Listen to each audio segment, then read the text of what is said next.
Hello बच्चों, मैं हूं गोपाल पालीवाल, आपका फिजिक्स टीचर। बच्चों, मैं मेरे यूट्यूब चैनल पे जेईई मेंस और एडवांस के क्वेश्चंस कॉन्सेप्चुअली सॉल्व कराता हूं। आप मेरे साथ प्रैक्टिस कर सकते हैं और अगर आपको पसंद आए तो आप मेरे चैनल को सब्सक्राइब भी करें। प्रेजेंट क्वेश्चन बच्चों मैंने सेलेक्ट किया है जेईई मेंस 2016 का क्वेश्चन, ऑप्टिक्स से रिलेटेड है। ऑप्टिक्स में भी प्रिज्म फॉर्मूले के ऊपर बेस्ड क्वेश्चन है। In an experiment for determination of refractive index of glass of a prism by I delta graph, यानी एंगल ऑफ इंसिडेंस और एंगल ऑफ डेविएशन के बीच में ग्राफ प्लॉट करते हैं। जनरली ये प्रैक्टिकल भी हुआ करता है, आपने देखा होगा। रिफ्रैक्टिव इंडेक्स फाइंड करने का एक एक्सपेरिमेंट किया जा रहा है जिसमें आई और डेल्टा ग्राफ प्लॉट किया गया है। It was found that a ray incident at angle 35 degree, that is 35 degree angle of incidence है, सफर से डेविएशन ऑफ 40 डिग्री और डेल्टा उसके लिए 40 डिग्री है, and that it emerges at angle 79 degree. तो एक एक्सपेरिमेंट के अंदर एंगल ऑफ इंसिडेंस 35 रखा गया है और उसका angle of deviation 40 degree find हुआ है, और वो रे जो है इमर्ज होती है, इमर्जेंट रे 79 डिग्री का एंगल बनाते हुए इमर्ज होती है। In that case, which of the following is closest to the maximum possible value of the refractive index? तो इस एक्सपेरिमेंट के अंदर आपको maximum possible value of refractive index find करनी है, इस एक्सपेरिमेंट में फाइंड करनी है। तो बच्चों, एक थोड़ा सा आइडिया दे देता हूं मैं। क्वेश्चन में ये हमारे पास है जो प्रिज्म है,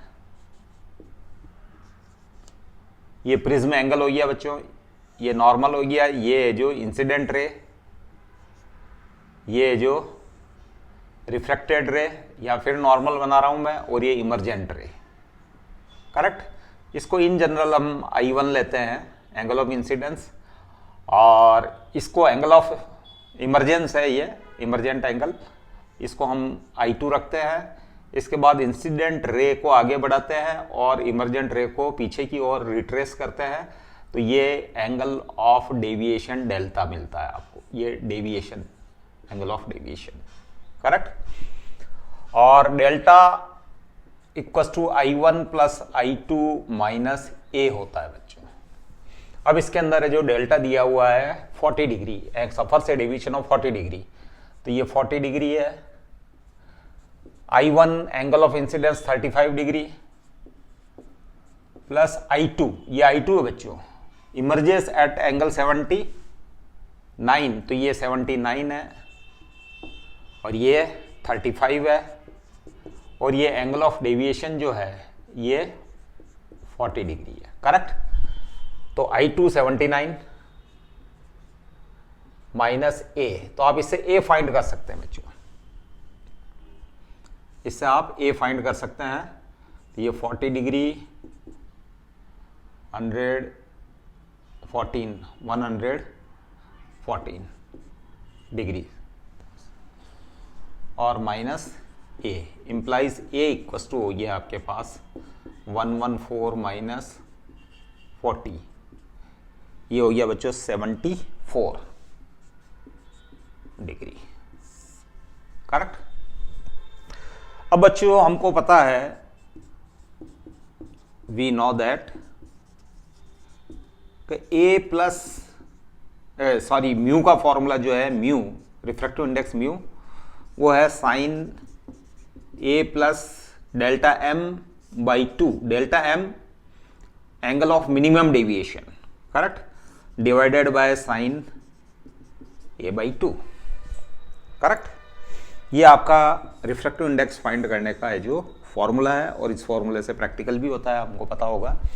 और I और डेल्टा का ग्राफ जो बच्चों, ये डेल्टा एंगल ऑफ डेविएशन और एंगल ऑफ इंसिडेंस I1 का ग्राफ है जो कुछ इस नेचर का मिलता है बच्चों, और इसके corresponding minimum angle of deviation है, दैट इज डेल्टा M, और यहाँ I1 इक्वल टू I2 हो जाता है बच्चों।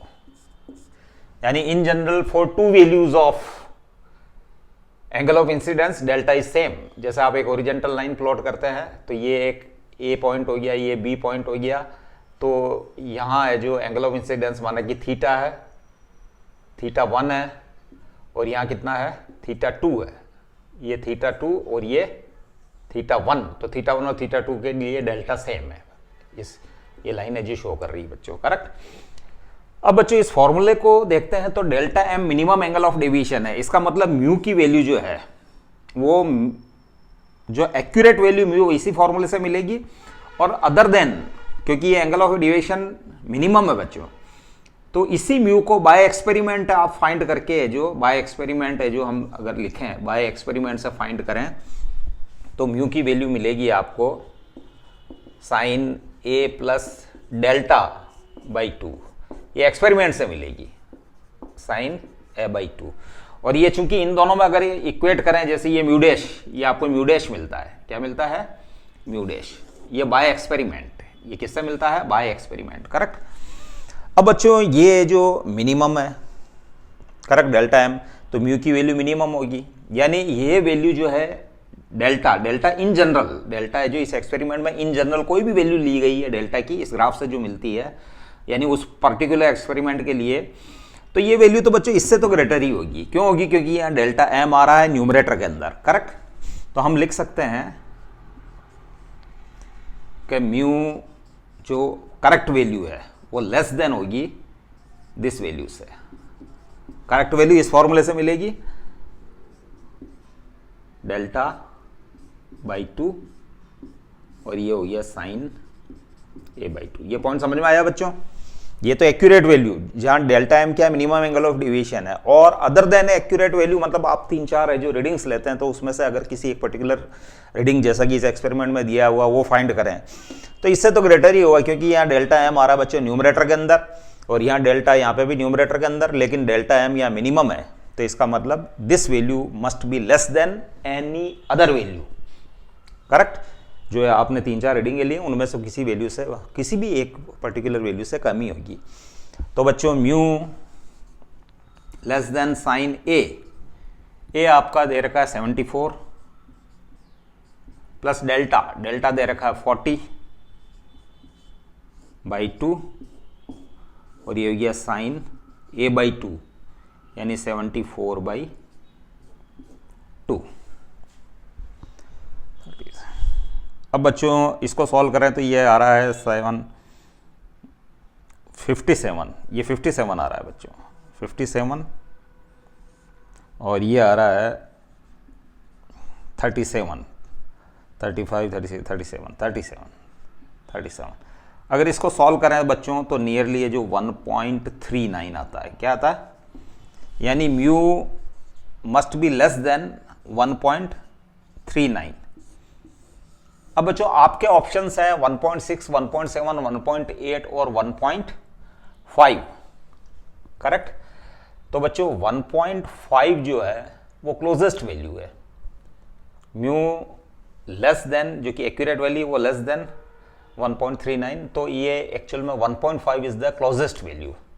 1.8, 1.7 और 1.6 ग्रेटर है, तो क्लोजेस्ट मिनिमम वैल्यू जो है, मैक्सिमम पॉसिबल वैल्यू है वो 1.5 है। तो बच्चों ये इस टाइप से ये क्वेश्चन सॉल्व होगा। थैंक्स, हम अगले क्वेश्चन के साथ फिर मिलते हैं। थैंक्स।